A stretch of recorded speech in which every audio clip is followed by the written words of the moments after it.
Hare Krishna, Hare Krishna, Krishna Krishna, Hare Hare, Hare Rama, Hare Rama, Rama Rama, Hare Hare, Hare Krishna, Krishna Krishna, Hare Hare, Hare Ram, Ram Ram, Hare Hare. Hare Krishna, Hare Krishna, Krishna Krishna, Hare Hare, Hare Rama, Hare Rama, Rama Rama, Hare Hare. Jaya Jagannatha, Jaya Baladeva, Jaya Subhadrama, Jaya Sudarsana. Jagannath स्वामी नयन पथगामी नयन पथगामी भवत में राधे राधे राधे माधव राधे राधे राधे राधे गोविंद राधे श्री गोविंद गोपीनाथ मदन मोहन राधे নিতাই নিতাই নিতাই গৌরাঙ্গ নিতাই গৌরাঙ্গ জয় গৌর হরি জয় সচ্চিনন্দন গৌর হরি जय जय गुरुदेव गुरुदेव गुरुदेव गुरुदेव ओम ज्ञानतिमिरन्धस्य ज्ञानाञ्जनशलाकया चक्षुरुन्मिलितं येन तस्मै श्रीगुरवे नमः श्रीचैतन्यमनोभीष्टं स्थापितं येन भूतले स्वयं रूपः कदा मह्यं ददाति स्वपदान्तिकम् वन्देऽहं श्रीगुरु श्रीयुतपदकमलं श्रीगुरुन् वैष्णवांस श्रीरूपं साग्रजातं सहगण रघुनाथनितं तं सजीवम् साद्वैतं सावधूतं परिजन सहितं कृष्ण चैतन्य देवं श्री राधा कृष्ण पादं सहगण ललिता शिवशकनितं च हे कृष्ण करुणा सिंधु दीनबंधु जगतपते गोपेश गोपीका कांत राधा कांत नमस्तुते तप्त कांचन गौरांगी राधे वृंदावनेश्वरी वृषभानुसुते देवी प्रणमामि हरिप्रिये वाञ्छाकल्पतरुभ्यश्च कृपा सिन्धुभ्येव च पतितानां पावनेभ्यो वैष्णवेभ्यो नमो नमो नमो विष्णुपादाय कृष्णपृष्ठाय भूतले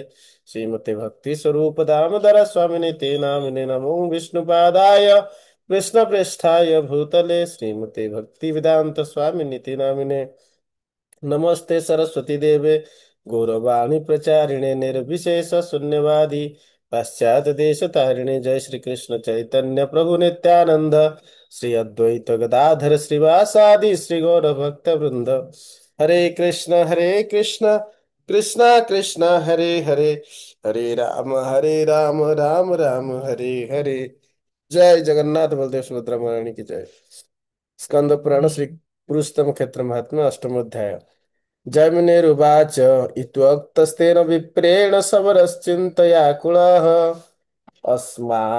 अस्माकमुपजीवो अश्वो रहस्यस्थो जनार्दनः उपस्थितं नो दुर्दैवं जेन स्यात् सार्वलौकिकः न दर्शयाम चेद् विप्रं शापं मे अश्वौ प्रदास्यति ଶ୍ରୀ ଜୈମିନୀ କହିଲେ ଶ୍ରୀ ବିଦ୍ୟାପତି ଏହି କଥା କହିବା ପରେ ବିଶ୍ୱବସୁ ଶବରକୁଳ ଚିନ୍ତାକୁଳ ହୋଇ ଭାବୁଛନ୍ତି ଆହା ଆମ୍ଭେମାନେ ବଡ଼ ଦୁର୍ଦ୍ଦୈବର ସମୟ ଉପସ୍ଥିତ ହେଲା କାରଣ ଆମ୍ଭମାନଙ୍କର ଉପଜୀବ୍ୟ ସ୍ୱରୂପ ଓ ଉଭୟ ଲୋକର ସାଧନ ଏହି ନିର୍ଜନସ୍ଥ ଜନାର୍ଦ୍ଦନ ବ୍ରାହ୍ମଣଙ୍କୁ ଦର୍ଶନ କରାଇଦେଲେ ସେ ସମସ୍ତଙ୍କର ଗୋଚରୀଭୂତ ହେଇଯିବେ ଯଦି ଦର୍ଶନ ନ କରାଇବି ବ୍ରାହ୍ମଣ ବିଦ୍ୟାପତି ମୋତେ ଅଭିଶାପ ଦେଇଦେବେ ତେବେ ବର୍ତ୍ତମାନ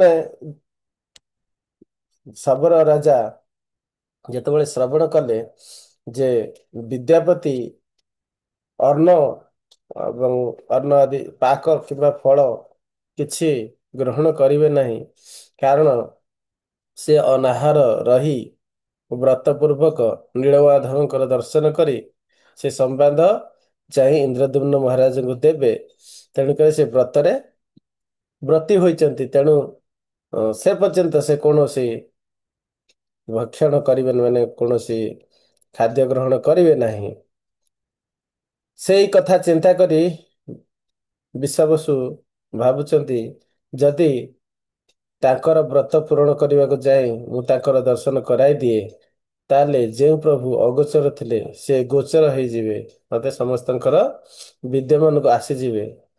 ଏବଂ ଯାହା ପୂର୍ବରୁ ଜାଣିଅଛି ଯେ ପ୍ରଭୁ ଯଦି ସମସ୍ତଙ୍କର ଗୋଚରକୁ ଆସନ୍ତି ତାହେଲେ ନୀଳମାଧବ ଅନ୍ତର୍ଦ୍ଧାନ ହେଇଯିବେ, ତେଣୁକରି ସେ ଚିନ୍ତିତ ରହିଲେ। ଏହା କେବଳ ଏକ ଧର୍ମ ସଙ୍କଟମୟ ପରିସ୍ଥିତି ତାଙ୍କ ପାଖରେ ରହିଛି, କଣ କରିବେ? सर्वेषां ब्राह्मणमान्यो विशदा अतिथि स्वयं अस्मिन् विफल कामे तु दो लोको विफल मम। ସମସ୍ତ ଜାତି ଭିତରେ ଯିଏ ବ୍ରାହ୍ମଣ ସେ ମାନନୀୟ, ପୂଜନୀୟ ଏବଂ ବିଶେଷତଃ ଭାବରେ ଏଇ ବିଦ୍ୟାପତି ବ୍ରାହ୍ମଣ ବର୍ତ୍ତମାନ ମୋର ଅତିଥି। ଏହାଙ୍କର ଯଦି ଅଭିଳାଷ ପୂର୍ଣ୍ଣ ନ କରିପାରେ ତାହେଲେ ମୋର ଉଭୟ ଲୋକ ଅର୍ଥାତ୍ ଏଇ ଲୋକ ଏବଂ ଏ ଶରୀର ତ୍ୟାଗ କରିବା ପରେ ଯୋଉ ପରଲୋକ ପ୍ରାପ୍ତି ଦୁଇଟି ଯାକ ବିଫଳ ହୋଇଯିବ। ଅର୍ଥାତ୍ ଏମିତିରେ ଯଦି ମୁଁ ଏହି ବ୍ରାହ୍ମଣ ବୈଷ୍ଣବ ବିଦ୍ୟାପତିଙ୍କୁ ଯଦି ନୀଳମାଧବଙ୍କର ଦର୍ଶନ ପାଇଁ ନ ନେଉଛି, ଏ ବ୍ରାହ୍ମଣ ବା ବୈଷ୍ଣବ ଅତି ଦୃଢ ବ୍ରତୀ, ତେଣୁକରି ଅନାହାରରେ ରହି ଏ ଶରୀର ତ୍ୟାଗ କରିଦେଇ ପାରନ୍ତି ଏବଂ ମୋତେ ଅଭିଶାପ ପ୍ରାପ୍ତ ହେବ, ଅର୍ଥାତ୍ ମୋର ପରଲୋକ ନଷ୍ଟ ହେବ। ଏବଂ ବୈଷ୍ଣବ ଅପରାଧ ହେତୁ ଏ ବୈଷ୍ଣବଙ୍କର ଏବଂ ଆତିଥ୍ୟତାରେ ବିଫଳ ହେଇଥିବା ହେତୁ ଭଗବାନ ଅସନ୍ତୁଷ୍ଟ ହୋଇ ଏମିତିରେ ବି ମୋର ଦୃଷ୍ଟି ପଥରୁ ଅନ୍ତର୍ହିତ ହେଇଯିବେ। ଏହା ହିଁ ଧର୍ମ ସଙ୍କଟ। ଯଦି ଏ ବୈଷ୍ଣବକୁ ମୁଁ ଦର୍ଶନ ନ କରାଇ ଦେବି ତାହେଲେ ଏଇ ସମୟରେ ଏହି ଲୋକ ହିଁ ମୋର ବିଫଳ ହେବ ଏବଂ ଏ ଶରୀର ତ୍ୟାଗ କଲା ପରେ ମୋର ପରଲୋକ ମଧ୍ୟ ବୈଷ୍ଣବ ଅପରାଧ ହେତୁ ବିଫଳ ହେଇଯିବ। ଏବଂ ବିଚାରୟନ ବିଶ୍ରାବସୁ ଶବର ପୁଙ୍ଗବଃ ଜନ ପ୍ରବାଦମ୍ ସସ୍ମାରମ୍ ପୁରାଣ ସବଳାଳୟେ। ଏଇ କଥା ଚିନ୍ତା କରିଥିବା ସମୟରେ ତାଙ୍କର ପୁରାଣ ପୂର୍ବରୁ ଏଠାର ଅଧିବାସୀ ମାନେ ଯେଉଁ ପ୍ରବାଦ କହିଥିଲେ ସେ ବିଷୟରେ ସ୍ମରଣ ଆସିଲା। ପୂର୍ବରୁ ଏହି କ୍ଷେତ୍ରରେ ବାସ କରୁଥିବା ସମସ୍ତ ବ୍ୟକ୍ତିମାନେ ଅଲରେଡି ଏସବୁ ବିଷୟରେ ଜାଣିଛନ୍ତି, ଏ ସମସ୍ତ ବିଷୟରେ ଅବଗତ ଅଛନ୍ତି ଯେ ନୀଳମାଧବ ଭୂମି ତଳେ ଅନ୍ତର୍ହିତ ହେବେ। ଇନ୍ଦ୍ର ତୁଲ୍ୟ ପରାକ୍ରମଶାଳୀ ଜଣେ ରାଜା ଯାହାଙ୍କ ନାମ ଇନ୍ଦ୍ରଦୁମ୍ନ, ସେ ରାଜା ମନୁଷ୍ୟ ଶରୀରରେ ବ୍ରହ୍ମଲୋକ ପର୍ଯ୍ୟନ୍ତ ଗମନ କରି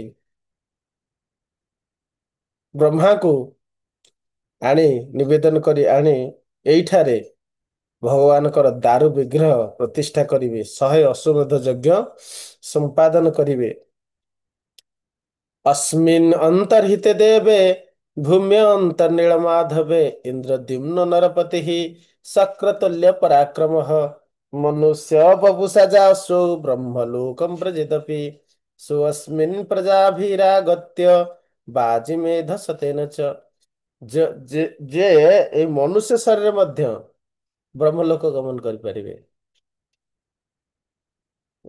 23 ଅଧ୍ୟାୟରେ ଏ ବିଷୟରେ ଆମେ ପଢିବା ଯେ ସମସ୍ତ ଦେବତା ଯେତେବେଳେ ଭଗବାନ ନୀଳମାଧବ ଅନ୍ତର୍ହିତ ହେଲେ ସନ୍ଧ୍ୟା ସମୟରେ ବିଦ୍ୟାପତି ଦର୍ଶନ କରି ଫେରିବା ପରେ ସମସ୍ତ ଦେବତା ଅତି ବିଷାଦଗ୍ରସ୍ତ ହୋଇ ଭଗବାନଙ୍କୁ ସ୍ତବ ପ୍ରାର୍ଥନା କଲେ ତ ଆକାଶବାଣୀ ହେଇଥିଲା ସେମାନଙ୍କୁ ଯେ ଭଗବାନ ଏଠି ଆଉ ନୀଳମାଧବ ରୂପରେ ଆବିର୍ଭୂତ ହେବେ ନାହିଁ, ତେଣୁକରି ଏହି ସ୍ଥାନକୁ ପ୍ରଣାମ କଲେ ନୀଳମାଧବ କୃପା ପ୍ରାପ୍ତ ହେବ। ଭଗବାନ ଦାରୁ ବିଗ୍ରହ ରୂପରେ ପ୍ରତିଷ୍ଠିତ ହେବେ, ଚତୁର୍ଦ୍ଧା ଦାରୁ ବିଗ୍ରହ ରୂପରେ। ଏହାର ବିଶଦ ବିବରଣୀ ଜାଣିବାକୁ ହେଲେ ଆପଣ ମାନେ ବ୍ରହ୍ମଲୋକ ଯାଆନ୍ତୁ। ସେ ସମସ୍ତ ଦେବଗଣ ଦିଗପାଳ ଗଣ ବହୁତ ତପସ୍ୟା କରି ବ୍ରହ୍ମଲୋକର ଦ୍ୱାରଦେଶ ପର୍ଯ୍ୟନ୍ତ ଯାଇପାରିଥିଲେ, ବ୍ରହ୍ମଲୋକ ମଧ୍ୟରେ ପ୍ରବେଶ କରିପାରିନଥିଲେ।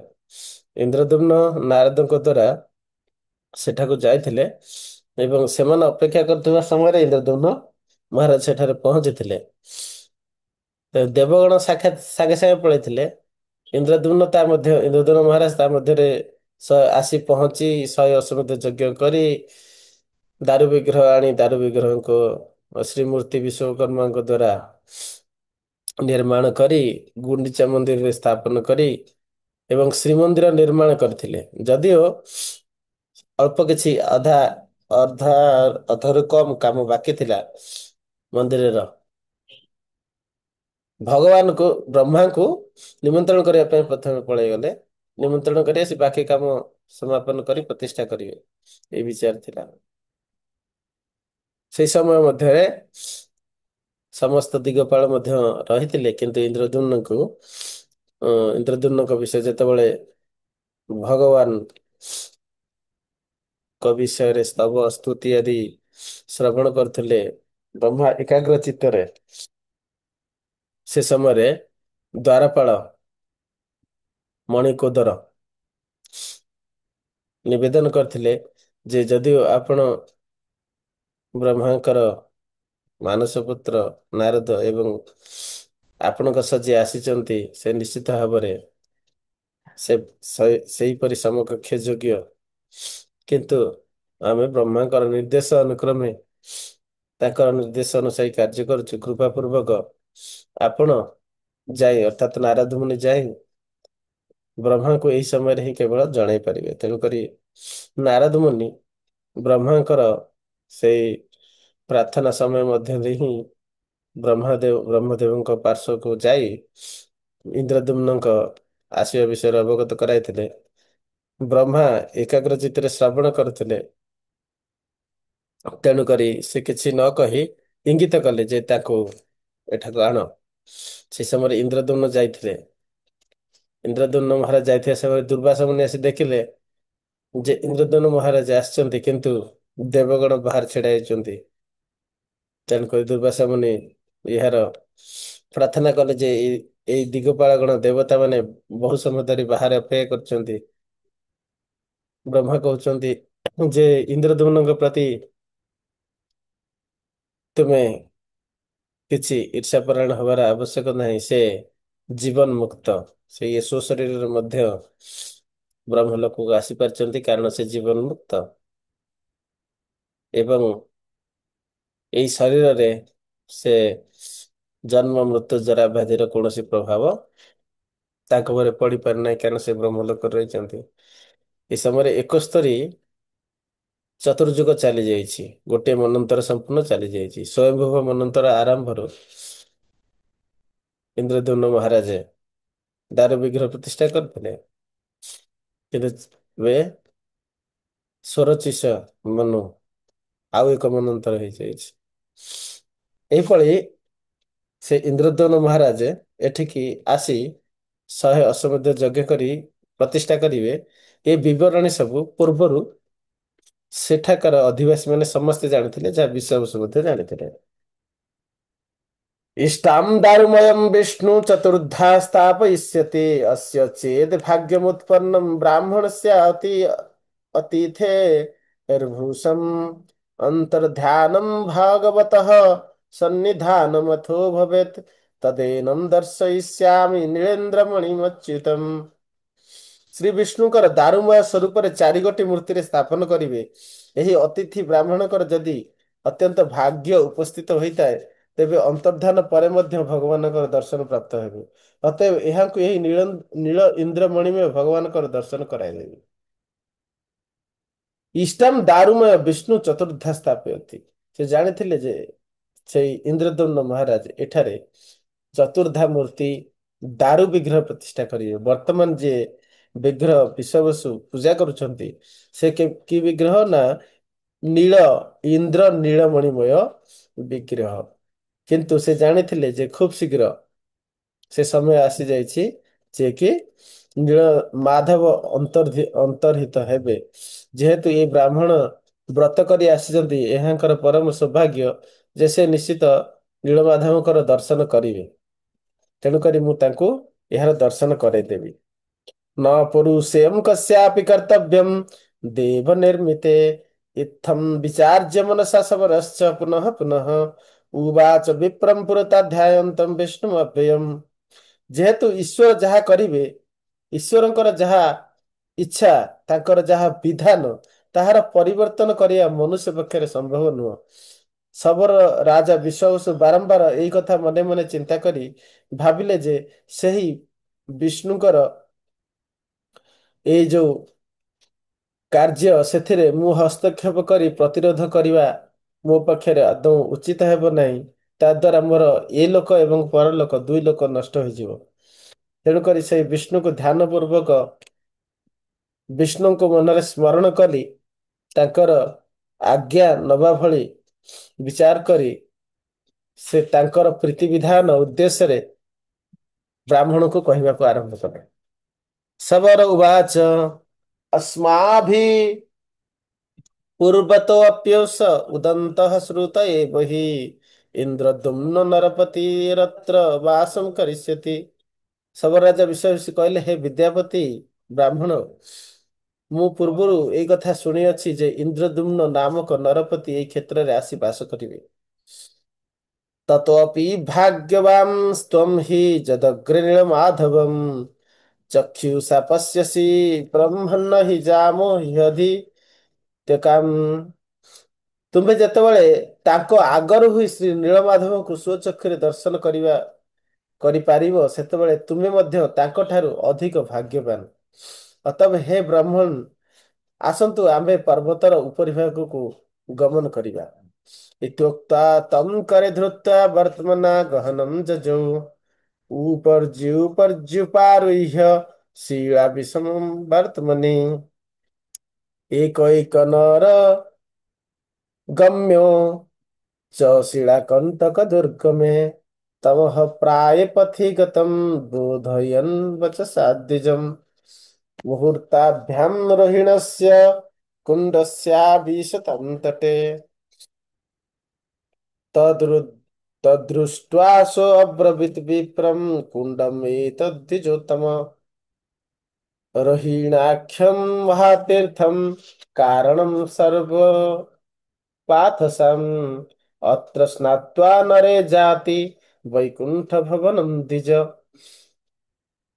ଏଇ କଥା କହିସାରି ଶବର ରାଜା ବିଶ୍ୱାବସୁ ବିଦ୍ୟାପତିଙ୍କର ହସ୍ତ ଧାରଣ ପୂର୍ବକ ଅତ୍ୟନ୍ତ ଛୋଟ ସଂକୀର୍ଣ୍ଣ ଏକ ମନୁଷ୍ୟ କେବଳ ଯାଇପାରିବା ଗମନ ଯୋଗ୍ୟ ରାସ୍ତାରେ, ଯାହାକି ବହୁ ଦୁର୍ଗମ ଏବଂ କଣ୍ଟକ ଆଦି ଦ୍ୱାରା ଆବୃତ ଏବଂ ପ୍ରାୟତଃ ଅନ୍ଧକାରମୟ ଜଙ୍ଗଲ, ଘଞ୍ଚ ଜଙ୍ଗଲ ମଧ୍ୟରେ ଅନ୍ଧକାରମୟ ମାର୍ଗରେ ସେ ବିଦ୍ୟାପତିଙ୍କୁ ନେଇ ଆଗକୁ ବଢିଲେ।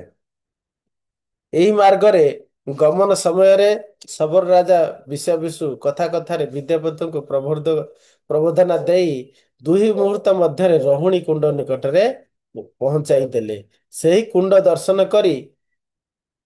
ଦର୍ଶନ କରାଇ ବ୍ରାହ୍ମଣ ବିଦ୍ୟାପତି କହିଲେ, ହେ ଦ୍ୱିଜ ଶ୍ରେଷ୍ଠ ବ୍ରାହ୍ମଣ, ଏହି ମହାତୀର୍ଥର ନାମ ହେଉଛି ରୋହିଣ। କାରଣ ବାରିଧି ଜଳରେ ପରିପୂର୍ଣ୍ଣ ଏହି ରୋହିଣୀ କୁଣ୍ଡରେ ସ୍ନାନ କଲେ ମାନବଗଣ ବୈକୁଣ୍ଠ ଧାମକୁ ଯାତ୍ରା କରିପାରନ୍ତି।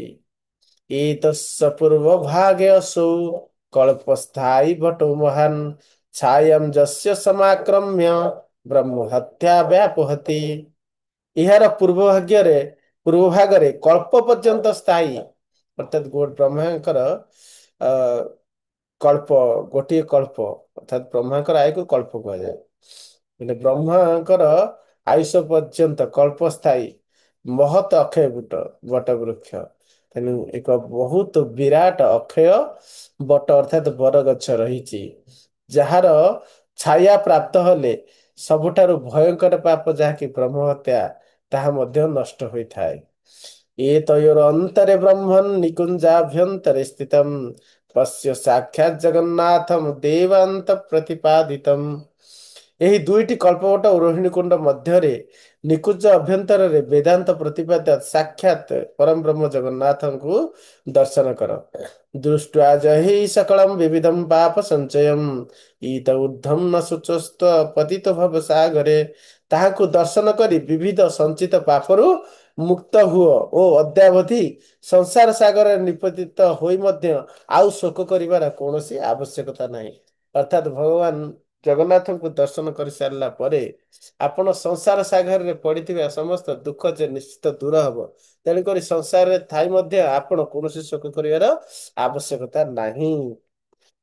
जैमिनिरुवाच स तु कुण्डद्विजः स्नात्वा सम्पृष्टहृष्टमनासुतेः दूरात् प्रणम्य शिरसा मनसा वचसा हरिं तुष्टावचैकाग्रमनसा हर्ष गदगदया गिरा।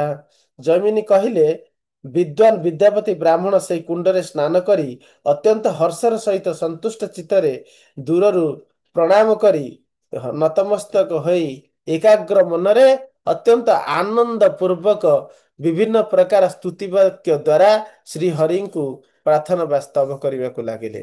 ବିଦ୍ୟାପତିରୁବାଚ ପ୍ରଧାନ ପୁରୁଷାତୀତ ସର୍ବବ୍ୟାପିନ ପରାତ୍ପର ଚରାଚର ପରିଣାମ ପରମାର୍ଥ ନମସ୍ତୁତେ। ବିଦ୍ୟାପତି କହିଲେ, ହେ ସର୍ବବ୍ୟାପିନ ଭଗବାନ ପରମ ପୁରୁଷ ପରାତ୍ପର, ଆପଣ ପ୍ରକୃତି ଏବଂ ପୁରୁଷର ଅତୀତ, ଆପଣ ପରମାର୍ଥ ବସ୍ତୁ, ଆପଣ ଚରାଚର ଜଗତର ବାସ୍ତବ କାରଣ ଏବଂ ପରିଣାମ, ଆପଣଙ୍କୁ ମୋର ବାରମ୍ବାର ନମସ୍କାର। ଶ୍ରୁତି ସ୍ମୃତି ପୁରାଣ ଇତିହାସେ ସମ୍ପ୍ରତିପାଦିତୈଃ କର୍ମଭିସ୍ତ୍ୱଂ ସମାରାଧ୍ୟ ଏକ ଏବ ଜଗତପତେ। ହେ ଜଗତପତି ଜଗନ୍ନାଥ, ଆପଣ ହିଁ એકમાત્ર ଶ୍ରୁତି ସ୍ମୃତି ପୁରାଣ ଇତିହାସ ପ୍ରତିପାଦିତ ସମସ୍ତ କର୍ମ ସମୂହର ଆରାଧ୍ୟ ବସ୍ତୁ। ବାସ୍ତବରେ ଆମେ ଯେଉଁ ଚେତନା ଗୁଡିକ କରୁଛନ୍ତି ତାହା ଜଗନ୍ନାଥ ଚେତନା ବା କୃଷ୍ଣ ଚେତନା ସମ୍ବନ୍ଧିତ ହବା ଦରକାର। କାରଣ ଶ୍ରୁତି ସ୍ମୃତି ଇତିହାସ ପୁରାଣ ଯେଉଁ ସବୁ କର୍ମ ଗୁଡିକ ବିଷୟରେ କହିଛି ସେ ସବୁ କର୍ମର ଉଦ୍ଦେଶ୍ୟ କେବଳ କୃଷ୍ଣଙ୍କର ପ୍ରୀତି ଧାନ ହବା ଉଚିତ। ତୁମାର କାର୍ଯ୍ୟରତରେ ଉପାର୍ଜିବ ଧନ, ତୁମାର ସଂସାର ବ୍ୟୟ କରିବ ବହନ। ଯଦିଓ ଆମେ ଆମର ସଂସାର ପାଇଁ ଯେଉଁ କିଛି କାର୍ଯ୍ୟ କରିବା ବୋଲି ଭାବୁଛନ୍ତି, ଯାହାକୁ ଯେ ପର୍ଯ୍ୟନ୍ତ ଆମେ ଭାବୁଛୁ ଯେ ଏହା ମୋର ସଂସାର, ଏଇ ମୋର ସଂସାରର ବ୍ୟବସ୍ଥା ମୁଁ କରିବି, ସେ ହେଉଛି ଅହଙ୍କାର। ଯେତେବେଳେ ଆମେ ଭାବିବା ଏ ଭଗବାନ କୃଷ୍ଣଙ୍କର ସଂସାର, ଏ ସମସ୍ତ ପୁତ୍ର ତାର କନ୍ୟା ଆତ୍ମୀୟ ସ୍ୱଜନ ଏମାନେ ସମସ୍ତେ ଭଗବାନଙ୍କର ଦାସ ଆଉ ଦାସ। ତେଣୁକରି ଏହି ବିଚାରଧାରା ନେଇ ଯେତେବେଳେ ଆମେ ସେମାନଙ୍କୁ କୃଷ୍ଣଙ୍କ ଦ୍ୱାରା ପ୍ରଦତ୍ତ ସେମାନଙ୍କର ଲାଳନ ପାଳନ ବା ତାଙ୍କର ଭଗବାନଙ୍କ ପ୍ରଦତ୍ତ ଅନ୍ୟାନ୍ୟ ସମସ୍ତ କାର୍ଯ୍ୟ କେବଳ ଭଗବାନଙ୍କ ଦ୍ୱାରା ପ୍ରଦତ୍ତ ସେବା ଭାବି କରିବା, ତାହା ହିଁ ବାସ୍ତବ କଲ୍ୟାଣ। ତେଣୁକରି ଶାସ୍ତ୍ରର ଏହି ଅନୁମୋଦନ ଏବଂ ସ୍କନ୍ଦ ପୁରାଣ ଏହି 22 ଶ୍ଲୋକ ସେଇ କଥା କହୁଛି ଯେ ଆମର ପ୍ରତ୍ୟେକ କର୍ମର କେବଳ ଏକମାତ୍ର ଉଦ୍ଦେଶ୍ୟ ହେବା ଦରକାର ଯେ ଜଗନ୍ନାଥଙ୍କର ପ୍ରୀତି, କୃଷ୍ଣ ପ୍ରୀତି ହିଁ ପ୍ରତ୍ୟେକ କର୍ମର ଏକମାତ୍ର ଉଦ୍ଦେଶ୍ୟ ହେବା ଆବଶ୍ୟକ। ତ୍ୱଏତ ଜଗତ୍ ସର୍ବଂ ସୃଷ୍ଟୌ ସମ୍ପଦ୍ୟତେ ବିଭୋ ତ୍ୱାଧାଧାରମିଦଂ ଦେବ ତ୍ୱୟୈବ ପରିପାଲ୍ୟତେ। ହେ ଭଗବାନ, ହେ ପ୍ରଭୁ, ସୃଷ୍ଟି କାଳରେ ଏହି ନିଖିଳ ଜଗତ ଆପଣଙ୍କ ଠାରୁ ଉତ୍ପନ୍ନ ହୋଇଛି। ଆପଣ ହିଁ ଜଗତର ଏକମାତ୍ର ଆଧାର। ହେ ଦେବ, ଆପଣ ହିଁ ଜଗତକୁ ପାଳନ କରନ୍ତି। କଳ୍ପାନ୍ତେ ସଂହୃତଂ ସର୍ବଂ ତ୍ୱତ୍କୁକ୍ଷୌ ସାବକାଶକଂ ସୁଖଂ ବସତି ସର୍ବାନ୍ତର ଅନ୍ତର୍ଯାମୀ ନମୋऽସ୍ତୁତେ। ହେ ସର୍ବାତ୍ମନ, ପ୍ରଳୟ କାଳରେ ନିଖିଳ ଜଗତ କ୍ରମଶଃ ଉପସଂହୃତ ହୋଇ ଆପଣଙ୍କ ଉଦର ମଧ୍ୟରେ ସୁଖର ସହିତ ଅବସ୍ଥାନ କରେ। ହେ ଅନ୍ତର୍ଯାମିନୀ, ଆପଣଙ୍କୁ ମୁଁ ନମସ୍କାର କରୁଛି। ସେଇ କଥା ଆମେ ଦେଖିଥିଲେ ମାର୍କଣ୍ଡେୟ ମୁନି କିପରି କଳ୍ପର ଶେଷ ସମୟରେ ଯେତେବେଳେ ପ୍ରଳୟ ବାରିଧିରେ ସବୁ କିଛି ଜଳମଗ୍ନ ହୋଇଥିଲା, ସେଇ ସମୟରେ କିପରି ସେ ଭଗବାନଙ୍କର ଉଦର ମଧ୍ୟରେ ସମସ୍ତ ସୃଷ୍ଟି ସୁଖରେ ଅବସ୍ଥାନ କରୁଛି ଦର୍ଶନ କରିଥିଲେ, ଯାହାକି ଆମେ ତୃତୀୟ ଅଧ୍ୟାୟରେ ପଢିଥିଲେ। ସେଇ କଥା ବିଦ୍ୟାପତି ପ୍ରାର୍ଥନା କରୁଛନ୍ତି ଯେ ଆପଣଙ୍କର ମଧ୍ୟରେ ସମସ୍ତ ସୃଷ୍ଟି ସୁଖରେ ଅବସ୍ଥାନ କରନ୍ତି। ନମସ୍ତେ ଦେବ ଦେବାୟ ତ୍ରୈରୂପାୟ ତେ ନମଃ ଚନ୍ଦ୍ର ସୂର୍ଯ୍ୟାଦି ରୂପେଣ ଜଗତ ଭାସୟତେ ସଦା।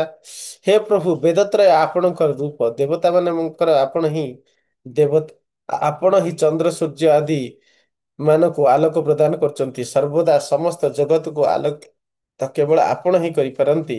ଆପଣଙ୍କୁ ମୋର ବାରମ୍ବାର ନମସ୍କାର। ସର୍ବତୀର୍ଥମୟୀ ଗଙ୍ଗା ଯସ୍ୟ ପାଦାବ୍ଦ ସଙ୍ଗମାତେ ପୁନାତି ସର୍ବଲାମଲୋକାମ୍ ତସ୍ମୈ ପାବୟତେ ନମଃ। ଶ୍ରୀ ଗଙ୍ଗା ଦେବୀ ଯାହାଙ୍କର ପାଦ ପଦ୍ମ ସ୍ପର୍ଶରେ ନିଖିଳ ତୀର୍ଥ ରୂପିଣୀ ହୋଇ ନିଖିଳ ଲୋକ ପବିତ୍ର କରୁଛନ୍ତି, ସେହି ଆପଣ ସେଇ ଗଙ୍ଗା ଦେବୀଙ୍କୁ ମଧ୍ୟ ପବିତ୍ର କରନ୍ତି। ହେ ନାରାୟଣ, ଆପଣଙ୍କୁ ମୋର ବାରମ୍ବାର ନମସ୍କାର। हविंसि मन्त्रपुतानि सम्यक् दत्तानि बह्निषु परिणाम कृते तुभ्यं जगज्जीवयते नमः। ବୈଦିକ ବିଧାନରେ ମନ୍ତ୍ର ପାଠ ପୂର୍ବକ ହୁତାସନରେ ଅର୍ପିତ ହବି ଯେ ଗ୍ରହଣ କରନ୍ତି ଆପଣ ସେଇ ଯଜ୍ଞେଶ୍ୱର ନାରାୟଣ। ଆପଣ ସେଇ ସର୍ବଯଜ୍ଞର ଈଶ୍ୱର ନାରାୟଣ। ଆପଣ ଏହି ଜଗତର ପରିବର୍ତ୍ତନ କରୁଛନ୍ତି। ଆପଣ ସମସ୍ତ ଜଗତବାସୀ ମାନଙ୍କୁ ଜୀବିତ ରଖିଛନ୍ତି। ଆପଣଙ୍କୁ ମୋର ବାରମ୍ବାର ନମସ୍କାର। ଯଦଂସମ୍ ଉପଜୀବନ୍ତି ଜଗନ୍ତ୍ୟାନନ୍ଦ ରୂପିଣଃ ସର୍ବକର୍ମସହିନାୟ ତସ୍ମୈ ବ୍ରହ୍ମାତ୍ମନେ ନମଃ। ଆପଣ ପରମ ଆନନ୍ଦ ସ୍ୱରୂପ। ହେ ଏହି ଜଗତବାସୀ ଆପଣଙ୍କର କେବଳ ଆନନ୍ଦ ଅଂଶର ବଳରେ ହିଁ ଜୀବିତ। ବାସ୍ତବରେ ଭଗବାନ ହିଁ କେବଳ ପୂର୍ଣ୍ଣ ଆନନ୍ଦମୟ। ଆମେ ଯେଉଁ ସବୁ କ୍ଷୀଣ ଆନନ୍ଦ ପ୍ରାପ୍ତ କରୁଛୁ ସେ ସବୁ ଭଗବାନଙ୍କ ଆନନ୍ଦର ଅଂଶ, ଯାହାକି ସଚିଦାନନ୍ଦମୟ ଦିବ୍ୟ ଆନନ୍ଦର ଏକ ପ୍ରତିଫଳିତ ଆନନ୍ଦ ରୂପରେ ସଂସାରରେ ଜଡ଼ ଜଗତରେ ଆମେ କିଛି ଭୋଗ ସୁଖ ପ୍ରୟାସ କରୁଛନ୍ତି। ଏସବୁ ସ୍ୱଳ୍ପ ସୁଖ। ବାସ୍ତବରେ ପାରଲୌକିକ ସୁଖ ଯାହାକି ଭଗବାନଙ୍କ ନାମ ଗ୍ରହଣ ଶ୍ରବଣ କୀର୍ତ୍ତନ ସ୍ମରଣ ଆଦିରେ ରହିଛି, ତାହା ହିଁ ବାସ୍ତବରେ ଚିନ୍ମୟ ସୁଖ ଏବଂ ପରମ ସୁଖ। ତେଣୁକରି ସମସ୍ତ ସୁଖର ଆଧାର କେବଳ ଆପଣ। ଆପଣ ଆନନ୍ଦ ରୂପୀ। ଯଦଂଶମ୍ ଉପଜୀବନ୍ତି ଜଗତ୍ୟା ଆନନ୍ଦ ରୂପିଣ। ଆପଣ ହିଁ କେବଳ ଆନନ୍ଦ ରୂପୀ। ଆପଣଙ୍କର ଆନନ୍ଦର ଅଂଶ ବଳରେ ସମସ୍ତେ ଆନନ୍ଦିତ ହୁଅନ୍ତି। ଆପଣ ସର୍ବ କଳମଶ ରହିତ। ଆପଣଙ୍କ ମଧ୍ୟରେ କୌଣସି କଳମଶ ନାହିଁ। ସର୍ବ କଳମଶ ହୀନାୟ। ଆପଣଙ୍କ ମଧ୍ୟରେ କୌଣସି କଳମଶ ନାହିଁ। ତସ୍ମୈ ବ୍ରହ୍ମାତ୍ମନେ ନମଃ। ହେ ବ୍ରହ୍ମ ଆତ୍ମ ସ୍ୱରୂପ ଆପଣଙ୍କୁ ମୋର ବାରମ୍ବାର ନମସ୍କାର। ନିର୍ମଳାୟ ସ୍ୱରୂପାୟ ଶୁଭ ରୂପାୟ ମାୟିନେ ସର୍ବସଙ୍ଗ ବିହୀନାୟ ନମସ୍ତେ ବିଶ୍ୱ ସାକ୍ଷିଣେ। ଆପଣ ମାୟାବୀ ହୋଇ ମଧ୍ୟ ନିର୍ମଳ ସ୍ୱରୂପ ଶୁଭରୂପୀ ଓ ସକଳ ପ୍ରକାର ସଙ୍ଗ ଶୂନ୍ୟ ଅଥଚ ବିଶ୍ୱ ବ୍ରହ୍ମାଣ୍ଡର ସାକ୍ଷୀ। ଏଣୁ ଆପଣଙ୍କୁ ମୋର ବାରମ୍ବାର ନମସ୍କାର। ବହୁପାଦାକ୍ଷେ ଶୀର୍ଷାସ୍ୟ ବାହବେ ସର୍ବଜିଷ୍ଣବେ ସର୍ବଜୀବ ସ୍ୱରୂପାୟ ନମସ୍ତେ ସର୍ବରୂପିଣେ। ଆପଣ ବହୁପାଦ ବହୁମସ୍ତକ ବହୁମୁଖ ବହୁବାହୁ ବିଶିଷ୍ଟ ଏବଂ ସର୍ବବିଜୟୀ। ସର୍ବତ୍ର ପାଣି ପାଦମ ତତ୍ ସର୍ବତ୍ର ଅଖିଶିର ମୁଖମ। ଭଗବତ ଗୀତାରେ ଏଇ କଥା କହୁଛନ୍ତି ଯେ ଭଗବାନଙ୍କର ଅନେକ ବାହୁ ଅନେକ ବକ୍ତ୍ର ଅନେକ ମୁଖ ଅନେକ ଚକ୍ଷୁ, ସବୁଠାରେ ତାଙ୍କର ଚକ୍ଷୁ ଅଛି, ପାଦ ଅଛି, ହସ୍ତ ଅଛି, ଅର୍ଥାତ୍ ସେ ପ୍ରତ୍ୟେକ ଜାଗାରେ ପ୍ରତ୍ୟେକ କର୍ମ କରିପାରନ୍ତି ଏବଂ ତାଙ୍କର ଗୋଟିଏ ଇନ୍ଦ୍ର ଅନ୍ୟ ସମସ୍ତ ଇନ୍ଦ୍ରିୟରେ କାର୍ଯ୍ୟ କରିପାରେ, ଅର୍ଥାତ୍ ସେ ଚକ୍ଷୁରେ ମଧ୍ୟ ଭୋଜନ କରିପାରିବେ। ହେ ପଦ୍ମ ପଳାଶଲୋଚନ, ହେ ପୁରୁଷୋତ୍ତମ ଆପଣଙ୍କୁ ମୋର ବାରମ୍ବାର ନମସ୍କାର। ନମସ୍ତେ କମଳାକାନ୍ତ ନମସ୍ତେ କମଳାନନ ନମଃ କମଳ ପତ୍ରାକ୍ଷ ତ୍ରାହି ମାଂ ପୁରୁଷୋତ୍ତମ। ହେ ପଦ୍ମ ପଳାଶଲୋଚନ, ହେ କମଳାକାନ୍ତ, ହେ କମଳ ଲୋଚନ ଆପଣଙ୍କୁ ମୋର ବାରମ୍ବାର ନମସ୍କାର। ଅସାର ସଂସାର ପରିଭ୍ରମଣେ ଅସାର ସଂସାର ପରିଭ୍ରମେଣ ନିପୀଡ୍ୟମାନଂ ଖଳୁ ରୋଗ ଶୋକୈଃ ମାମୁଦ୍ଧରାସ୍ମାଦ୍ ଭବଦୁଃଖ ଜାତାତ୍ ପାଦାବ୍ଜୟୋସ୍ତେ ଶରଣଂ ପ୍ରପନ୍ନମ୍। ହେ ଦେବ, ମୁଁ ଅସାର ସଂସାରରେ ପରିଭ୍ରମଣ କରି ରୋଗ ଶୋକ ଦ୍ୱାରା ଅତିଶୟ ପୀଡ଼ିତ ହୋଇଛି। ସମ୍ପ୍ରତି ମୁଁ ଭବଦୀୟ ଚରଣାବିନ୍ଦରେ ଶରଣାପନ୍ନ ହୋଇଅଛି। କୃପାପୂର୍ବକ ମତେ ଏ ସଂସାର ରୂପକ କ୍ଲେଶରୁ ଉଦ୍ଧାର କରନ୍ତୁ। ଜୈମିନିର୍ବାଚ ଇତି ଶ୍ରୁତ୍ବା ସୁରେଶାନଂ ଦେବ ପ୍ରଣବ ରୂପିଣଂ ପ୍ରଣତଃ ପ୍ରଣବ ମନ୍ତ୍ରଂ ଯଜାପ ପୁରତୋ ହରେଃ। ଶ୍ରୀ ଜୈମିନୀ କହିଲେ, ଏହିପରି ବିପ୍ର ବିଦ୍ୟାପତି ବିଭିନ୍ନ ଭାବରେ ପ୍रणବ ରୂପରେ ଇନ୍ଦ୍ରାଦି ଦେବତା ଏବଂ ଶ୍ରୀହରିଙ୍କୁ ସ୍ତବ କରି ତାଙ୍କର ସମ୍ମୁଖ ଭାଗରେ ବିନୀତ ଭାବରେ ଉପବେଶନ ପୂର୍ବକ ପ୍ରଣବ ମନ୍ତ୍ର ଜପ କରିବାକୁ ଲାଗିଲେ। ଜପାନ୍ତେ ଶାନ୍ତ ମନସଂ କୃତାଞ୍ଜଳିମ୍ ଉପସ୍ଥିତମ୍ ମନ୍ୟମାନଂ କୃତାର୍ଥଂ ସ୍ୱପ୍ରଭାଚ ସବରୁଦ୍ଧିଜମ୍। ଜପ ଶେଷରେ ଯେତେବେଳେ ପ୍ରଶାନ୍ତ ଚିତ୍ତ ହୋଇ କୃତାଞ୍ଜଳି ପୁଟରେ ଅବସ୍ଥାନ କଲେ ଏବଂ ମନେ ମନେ ନିଜକୁ କୃତାର୍ଥ ବୋଧ କଲେ, ସେତେବେଳେ ଶବର ବିଶ୍ୱାବସୁ ତାଙ୍କୁ କହିଲେ, ବିଶ୍ୱାବସୁର୍ବାଚ କୃତାର୍ଥଂ ପ୍ରଭୁଂ ଦୃଷ୍ଟ୍ୱା ସାମ୍ପ୍ରତଂ ଦ୍ୱିଜ ପୁଙ୍ଗବଃ ଦୀନୋऽନ୍ତର୍ଭୁଦ୍ଗୃହଂ ଜାମଂ କ୍ଷୁଧୋତୋऽସि ଶ୍ରମାନ୍ୱିତଃ ବିଶ୍ୱାବସୁ କହିଲେ, ହେ ଦ୍ୱିଜଶ୍ରେଷ୍ଠ, ପ୍ରଭୁକୁ ଦର୍ଶନ କରି ତୁମେ କୃତାର୍ଥ ହୋଇଅଛ। ବର୍ତ୍ତମାନ ସୂର୍ଯ୍ୟାସ୍ତ ସମୟ। ଆପଣ କ୍ଷୁଧିତ ହୋଇଛନ୍ତି ଏବଂ କ୍ଳାନ୍ତ ହୋଇଅଛନ୍ତି।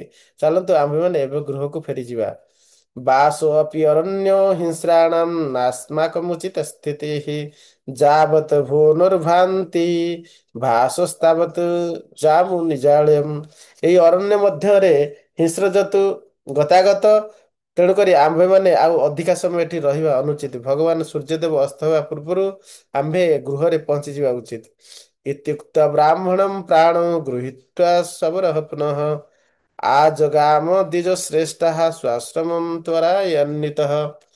ଏହା କହି ସେହି ଦ୍ୱିଜଶ୍ରେଷ୍ଠ ବୃନ୍ଦ ଏବଂ ବିଶ୍ୱାବସୁ ଶବର ବ୍ରାହ୍ମଣଙ୍କ ହସ୍ତଧାରଣ ପୂର୍ବକ ତ୍ୱରାନ୍ୱିତ ହୋଇ ନିଜ ଆଶ୍ରମକୁ ପ୍ରତ୍ୟାବର୍ତ୍ତନ କଲେ। ବ୍ରାହ୍ମଣ ଅପି ଜଗନ୍ନାଥಂ ଧ୍ୟାୟନନ୍ଦ ସାଗରಂ କ୍ଷୁଧା କ୍ଷୁତୃଷା କ୍ଷୁଧାତୃଷାଶ୍ରମ ଜାତାନି ଦୁଃଖାନି ବହୁଦେନ ହି। ବିଦ୍ୟାପତି ଶ୍ରୀ ଜଗନ୍ନାଥଙ୍କୁ ଧ୍ୟାନ କରି ଅତି ଆନନ୍ଦିତ ହୋଇ କ୍ଷୁଧା ତୃଷ୍ଣା ଓ ଶ୍ରମଜନିତ ଦୁଃଖ ସମୟକୁ ଅନୁଭବ କରିପାରିଲେ ନାହିଁ। ଶିଳା ବିଷମ ମାର୍ଗେ ଅପି କଣ୍ଟକୋତ୍ତର ଦୁର୍ଗମେ ବ୍ରଜନ୍ନ ଦୁଃଖ ଲେଭେ ଅସౌ ଶରୀରା ନାସ୍ତୟା ମୁଦା। ପ୍ରସ୍ତର ଓ କଣ୍ଟକ ଜନିତ ଦୁର୍ଗମ ପଥରେ ଗମନ କରି ମଧ୍ୟ ବିଦ୍ୟାପତିଙ୍କୁ ଶାରୀରିକ ଅସୁସ୍ଥତା କିଛି ଲାଗିଲା ନାହିଁ। ଏବଂ ବ୍ରଜନ୍ତୌ ତୌ ବିପ୍ରସବରୌ ସମରାଳୟମ୍ ମଧ୍ୟାହ୍ନେ ସମନୁପ୍ରାପ୍ତୌ ବୈଷ୍ଣବାଗ୍ରୌତ୍ୟୌ ତୁ ଭୋତ୍ୟୁଜାଃ। ହେ ମୁନିଗଣ, ବୈଷ୍ଣବ ଶ୍ରେଷ୍ଠ ବିଦ୍ୟାପତି ଓ ବିଶ୍ୱାବସୁ ଉଭୟ ସନ୍ଧ୍ୟା ସମୟରେ ଯାଇ ନିଜର ଶବର ଗୃହରେ ପହଞ୍ଚିଲେ।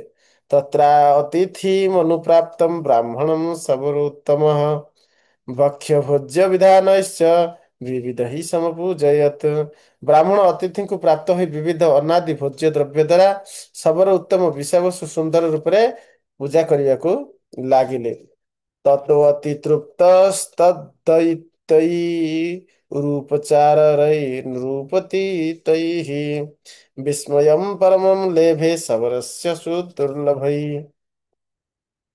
ବିଦ୍ୟାପତି ସେଇ ବ୍ରାହ୍ମଣ ବିଶ୍ୱାବସୁ ସେଇ ବ୍ରାହ୍ମଣ ବିଦ୍ୟାପତି ବିଶ୍ୱାବସୁଙ୍କ ନିକଟରୁ ଯାହା କିଛି ଶବର ଗୃହରେ ପ୍ରାପ୍ତ ହେଲେ, ଏହା ସାଧାରଣରେ ମିଳିବା ଅସମ୍ଭବ। ଏହିପରି ରାଜଯୋଗ୍ୟ ବସ୍ତୁ କିପରି ଏହି ଶବର ରାଜା ବିଶ୍ୱାବସୁ ପ୍ରଦାନ କରିପାରୁଛନ୍ତି, ତାହା ଦେଖି ଅତି ବିସ୍ମୟ ହେଲେ।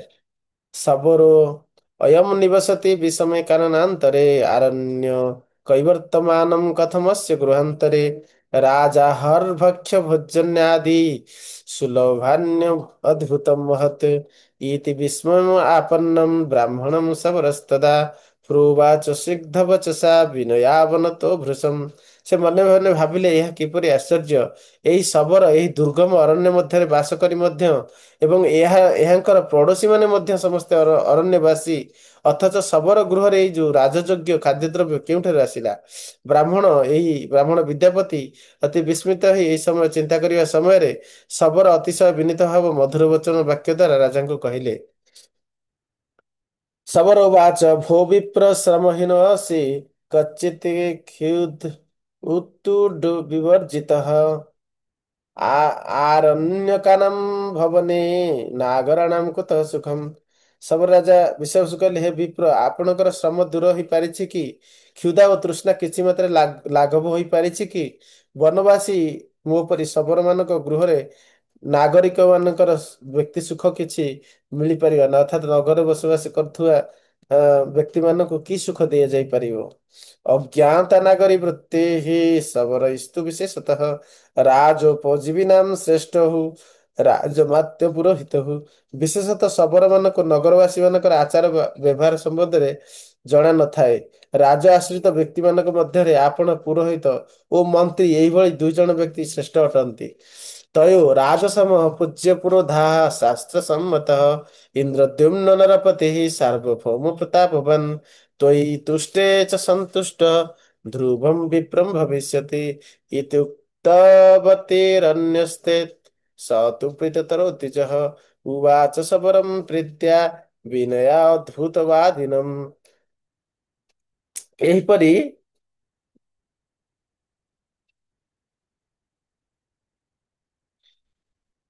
ଏହିପରି ପୁରୋହିତ ପୁରୋହିତ ମାନଙ୍କୁ ରାଜା ତୁଲ୍ୟ ପୂଜା କରିବାକୁ ହୁଏ, ତାହା ମୁଁ ଅ, ଜାଣିଛି। କିନ୍ତୁ ତାହା ଶାସ୍ତ୍ରରେ ବର୍ଣ୍ଣନା ଅଛି। କିନ୍ତୁ ଆପଣ ସନ୍ତୁଷ୍ଟ ହେଲେ ସର୍ବବିଖ୍ୟାତ ପ୍ରତାପଶାଳୀ ସେଇ ଇନ୍ଦ୍ରଦ୍ୟୁମ୍ନ ନୃପତି ମଧ୍ୟ ମୋ ଉପରେ ସନ୍ତୁଷ୍ଟ ହେବେ। ଅରଣ୍ୟବାସୀ ମୋ ପରି ଶବର ଅ, ଆପଣଙ୍କୁ ତଥା ଉପଯୁକ୍ତ ଅ, ଉପଚାର ପ୍ରଦାନ କରିବାରେ ଅସମର୍ଥ, କୃପା କରି ସନ୍ତୁଷ୍ଟ ହୁଅନ୍ତୁ। ଅରଣ୍ୟବାସୀ ଶବରଙ୍କ ଠାରୁ ଏଇ କଥା ଶୁଣିବା ପରେ ବିଦ୍ୟାପତି ବିସ୍ମୃତ ମୁଖରେ ଏବଂ ବିନୟ ବିନୟ ଭାବରେ ଶବରଙ୍କୁ କହିବାକୁ ଲାଗିଲେ। विद्यापतिरुवाच साधु मधुपचराय हृतान्यतानि जानीते ବସ୍ତୁନ୍ୟମାନୁଷାଣିହ ଜାନ୍ୟ ଦୃଷ୍ଟାନି ରାଜଭି।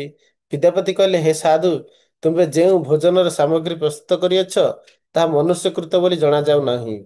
ରାଜାମାନେ ମଧ୍ୟ ଏହା ଦେଖିବା ଅସମ୍ଭବ। ଚିତ୍ରମେତି ଚିତ୍ରମେତ ଦିବ୍ୟ ବସ୍ତୁ ସଞ୍ଚୟ ସବରାଳୟେ ଏତଜ୍ଜ୍ଞାନ୍ତୁ କୌତୂହଳମ୍ ମେ ସାଧ୍ୟ ସମ୍ବର୍ଦ୍ଧତେ ମହତ। ହେ ମିତ୍ର, ଶବର ଗୃହରେ ଏହି ଦିବ୍ୟ ପଦାର୍ଥ କି ପ୍ରକାରେ ସଞ୍ଚିତ ଅଛି, ଏକଥା ଜାଣିବା ପାଇଁ ମୋର ଅତ୍ୟନ୍ତ କୌତୁକ ବୃଦ୍ଧି ପାଉଛି। ଏ 50 ପର୍ଯ୍ୟନ୍ତ ଶ୍ଲୋକ।